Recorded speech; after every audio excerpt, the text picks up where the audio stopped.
Hello everybody, and welcome back to the channel for this week's safety recap. Before we get started, make sure that you give me a thumbs up down below here to encourage me to make more videos of this type. Also, subscribe to my YouTube channel where you'll find additional videos of this nature, toolbox safety topic videos, and leadership training videos. And if you find this information useful or helpful, make sure you share it with your colleagues and coworkers. Well, let's go ahead and get started with the safety recap. First of all, thanks to all those who welcomed me onto their job site this past week. Spirits and productivity remain high. The safety culture continues to flourish. Please keep up the good work of being the shining example for others to follow. There were some safety items noted, and I will cover them after a few words about staying the course. Persistence in the face of obstacles, and this is an article by T. Franklin Murphy. Life is not a straight road, but a deceptive maze of twists and turns. Success requires knowledge of the realities of life and persistence to stay on course. Life's difficult. We can ignore the facts of reality, dismissing the losses, heartbreaks, and failures. But these unwelcome happenings still occur and are emotionally costly. I don't fully comprehend the purpose of encouraging perky happiness in the face of sorrowing events, nor do I believe it's appropriate to expect only wonderful experiences. We will, at times, be disappointed with reality, and I consider myself an optimist. Despite the difficulties, we can succeed. We just need to slow down and with persistence to keep going and stay on course. Few acknowledge self-deception. We're wrong, but we don't know it. Hence the word deception. The world seen is the world that is. At least it feels that way. Here in the grayness of facts, the fuzziness of reality, we exist, trying to piece together experience, feelings, behaviors, and relationships. Now there's some hidden beliefs. Hidden beliefs lurk beneath consciousness, implanted in our souls, carved in our hearts, creating expectations. We unknowingly place conditions on life, conditions required to maintain a homeostatic balance. When life fails to meet those expectations or conditions, our emotions spike, warning of danger, but the conditions are self-imposed, not supportable by facts. Within this framework, unrealistic fears take charge of emotional lives. Slight imperfections ignite shame. Temporary separation screams abandonment. Normal gloominess prophesizes of impending depression. If the hidden premises of belief were exposed to logic, we would reject them. We know life is not perfect. Partners can't constantly stand by our side. Discomforting emotions will occasionally accompany experience. We know and accept life logically, but expectations are stored a little deeper, preventing this logic grasp to motivate action that keeps us on course. We are moved from the underworld of emotions.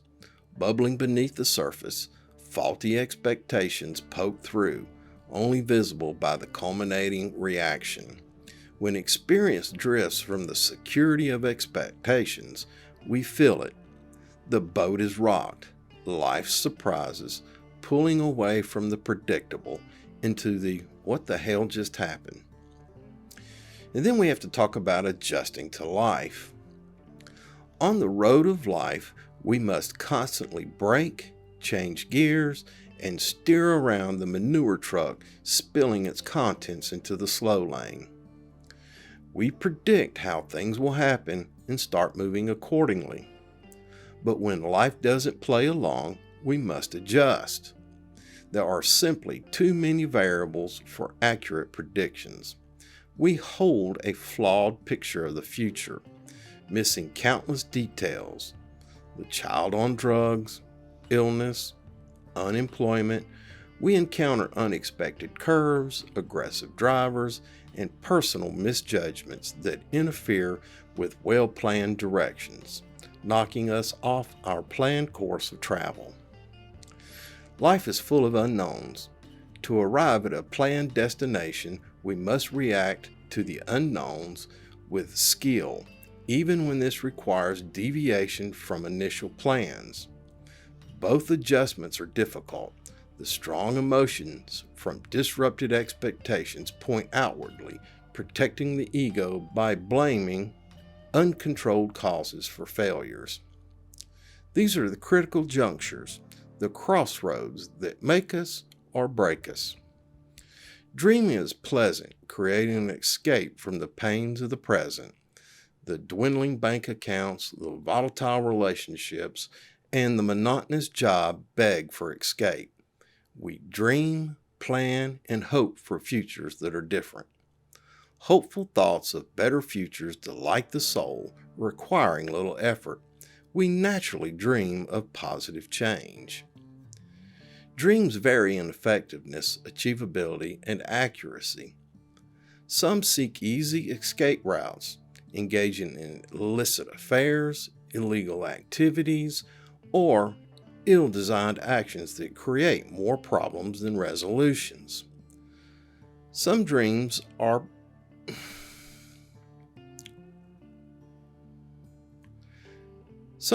plausible. With proper skill, effort, and planning can significantly change our lives. These are the dreams worth chasing and courageously fighting through the unplanned obstacles littering the path to success. Then we need to learn to expect the unexpected. We must prepare for some unpleasantness as we move from dreaming to doing. Unplanned and annoying episodes knock us off course, whether we're building a business or recovering from addictions. We can just give up when challenged, live the unfulfilling life, sporadically broken up with unobtainable dreams, or we can evaluate, seek help, and make the appropriate adjustments. The unpleasantness sparked by deviation from plans is normal.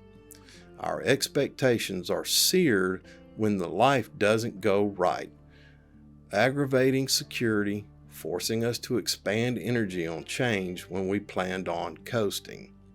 But discomforts are unavoidable. Some people, marvelously gifted with composure, smoothly and effectively dance, bob, and weave to the arrows of misfortune. They have mastered the art of living. Others crumble and are stupefied by the slightest variations. Failing to act when life demands a response, we, for the most part, embody pieces of both, courage to overcome and fear to change, two conflicting giants living inside. The internal battle is worthy of attention. The human mind contains conflicting motivations, cognitive dissonance. We aren't simple with singularity of purpose. Modules of the brain work independently and often in opposition. Consciousness establishes order out of the chaos, automatically. Unless mindfully addressed, dissonance untangles in many unhelpful ways. During the untangling, justification, denials, and biases exert their influence, derailing soft-spoken directions pointing toward our dreams. Instead of settling our mind and listening to wisdom, we prefer to hush the screams of boiling emotions through easier escapes. Let's talk about those internal battles. We must attend to these internal battles, realizing the emotion's simple objective is relief, not growth. We may secure relief by abandoning purpose, at least temporarily. The student, overwhelmed by the mounting pressure, feels relief by dropping classes. The spouse, struggling to connect, finds temporary relief in an affair. But these escapes don't propel the quitter forward. The escapes create a new set of problems, often more disrupting than the first.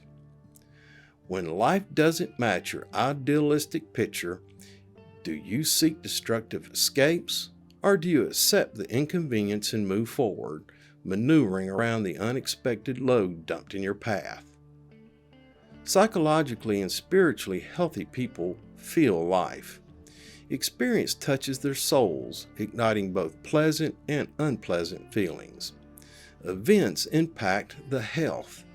They feel deeply, recognizing those feelings. Change doesn't happen because we no longer feel inclination, but because we channel inclinations to support a more positive outcome. Instead of being crushed, those who flourish simply witness the feeling and then move towards their purpose. They experience life without a stoic face, unaffected by disappointments. The healthy feel the disappointment and then get to work. As Susan Jeffers suggests, they feel the fear and do it anyway. All right, boys and girls, on with the recap. Let's talk about changing conditions. Conditions on job sites change constantly. When conditions in your work area change, whether it be weather, other contractors, scope, etc., it's time to stop and assess how changing conditions affect our means and methods. Site condition assessment should be done several times daily and the work plan modified accordingly. Next, let's talk about fire watch. The sole responsibility of a fire watch is to ensure that hot sparks or slag does not ignite unintended fires. The fire watch must continue beyond cessation of the hot work activity as outlined by the site-specific safety plan or the controlling entity requirements. It could be a half hour, 1 hour, I've seen them as long as 4 hours. Let's talk about spotters. Spotters should be used when moving equipment. Spotters aid operators in ensuring the equipment clears other equipment and personnel that may be in the area of operations. Along with that, let's talk about travel paths. Job sites should have well-defined travel paths for personnel and equipment. The two paths should have limited intersections, and spotters should be used to help avoid conflicts. And next, let's talk about slips, trips, and falls. The leading cause of these type of hazards are poor housekeeping. A clean, clutter-free job site is a safe job site. Let's talk about scissor lifts. Scissor lifts are not material handlers. Ensure team members are trained in the proper use of scissor lifts, what they're to be used for, and the fall protection requirements while operating a scissor lift. All right, boys and girls, that's it for this week's safety recap. Thanks for stopping by and thanks for watching. Make sure that you give me a thumbs up down below here to encourage me to make more videos of this type. Also, subscribe to my YouTube channel where you'll find additional videos of this nature, toolbox of safety topic videos, and leadership training videos. And if you found this information useful or helpful, make sure you share it with your colleagues and coworkers. And until we see each other again, take care of yourself because you're number one. Look out for your coworkers and help ensure their safety. Have a grateful day, and remember, I will see you in the field.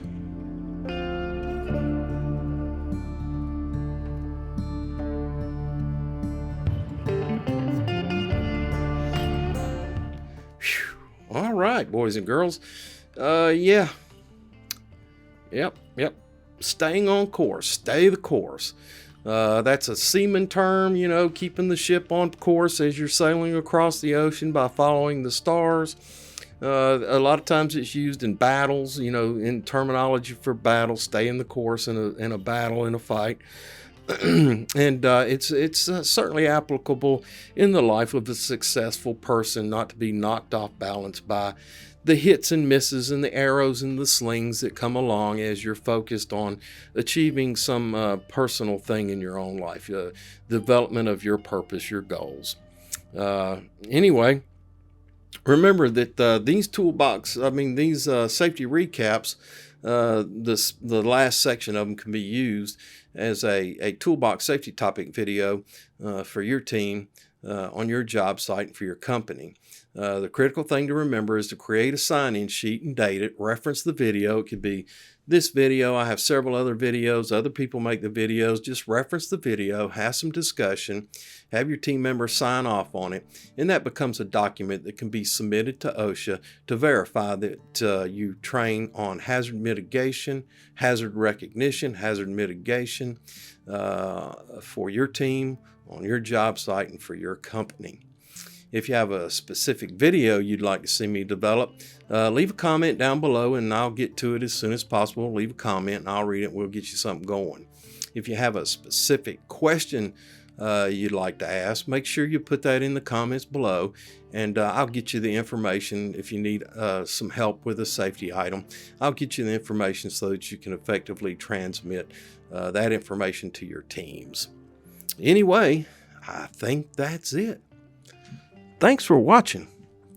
Have a grateful day, and I will see you in the field. Stop recording.